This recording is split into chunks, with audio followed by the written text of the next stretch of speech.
Yo, what's up, guys? Check it out, man. We are inside of a walk-in cooler. There's a coil. This door behind me is to a walk-in freezer.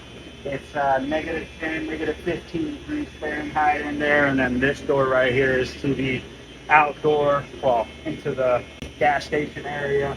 So, original complaint, this door was not shutting. It's because it was touching every time they open and close it. So, just gonna throw a little shim in there, lift the bottom, take off the top bracket, and reset everything, you know? Super thin stuff, so if we don't hit this plate, bracket will just come right off, so.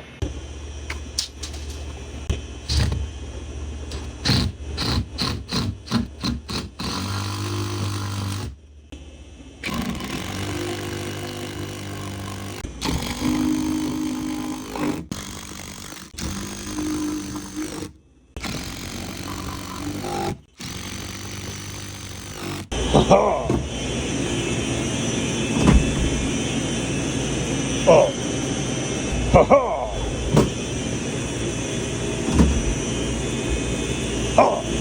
Oh. Oh.